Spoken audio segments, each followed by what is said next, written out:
at what point, and frankly, I believe God is in charge, and I believe it is biblical. But if you read the Bible is very clear that God will only help those that help themselves. God will only help those, and the Bible is not filled with meekness and turn the other cheek and let people step on your face, right, on your throat. And I hear this argument from the pastors as well that we're headed into the darkness and this is God's plan and we have to follow Revelations. The book, the Bible, if you read it, says, frankly, that these are warnings. We're going to warn you what's going to happen if you allow these things to happen, right? And yet we walk towards it as if God's not giving us an opportunity for restoration. I believe he is. And frankly, I don't believe that that's going to happen. I've never seen evil capitulate to the strong arm of speech. It has always taken force, never taken violence, but always taken force.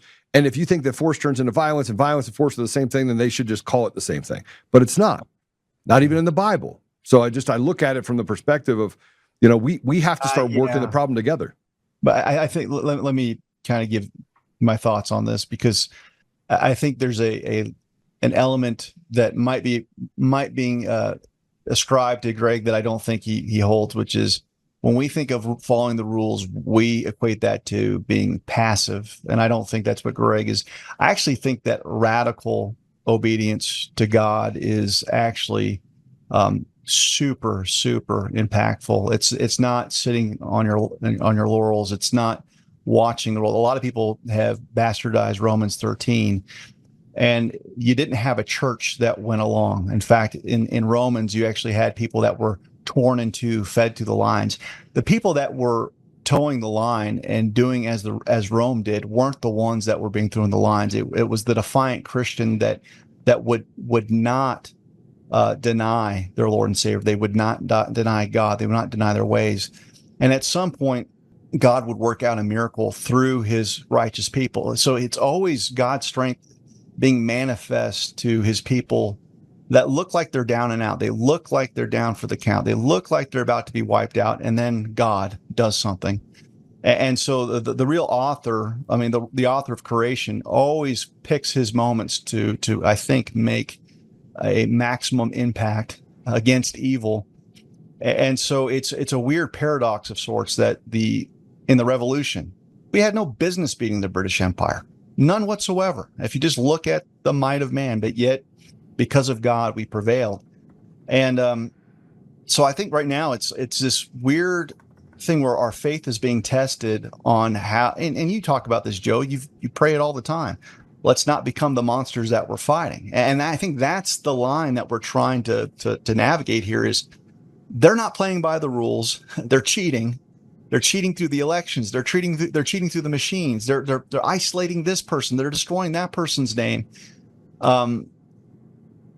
Can we respond to that in a way that we galvanize the one superpower that we haven't perfected, which is creating density, as you say it, Joe, standing shoulder to shoulder, scaling numbers to where we finally stand. And it's frustrating because there's times where my thoughts go dark because I see all of the injustice and I'm sitting there in the natural with what I can see with my eyes. I don't see an answer. I don't see an answer for this council. It's only by looking at this historical pattern of deliverance where God inexplicably uses divine intervention. And that's actually something that Corsi mentioned the other day, that's one thing we have that the council doesn't have. We've got this great deliverer in Jesus. So, I think we're all, I wouldn't even say we're violently agreeing, but I think the frustrating part of this show is that everyone here knows exactly what needs to be done, yet we don't see the requisite courage of people doing that. And that's got to be the most frustrating thing. There are people that are, there is something that can be done. And one of the reasons wrote the article is the first thing you have to do is you have to know who your enemy is. And one of the things I could see you're both struggling with is, well, there must be someone else in charge. There's got to be an Illuminati. There's got to be, I hear the Zion, it's the Jews. I hear it's the Illuminati. It's the 300.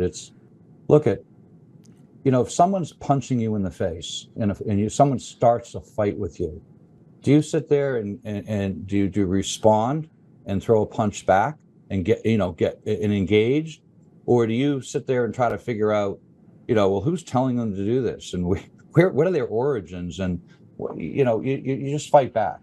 And in order to fight back, and we can fight back, is you have to name these faces. You have to show. We already did that at the start of the show. We went through and we said, these are the people that are in charge. If there's some group or some body or some occult enemy or something that's above them, there's no observable facts for that for me. All I'm doing is, and Mr. Colonel Schindler, who worked with me on this, all we're doing is we're providing facts, observable, actionable facts. These are the faces of your enemy. These are the people running the United States. We can combat these people by getting President Trump elected, who is committed to routing out this evil, and also engaging the Supreme Court and the Congress. The House Judiciary, Jim Jordan, has the legislative power to terminate the council. So does the president, so does the Supreme Court. So the fact is we can do something.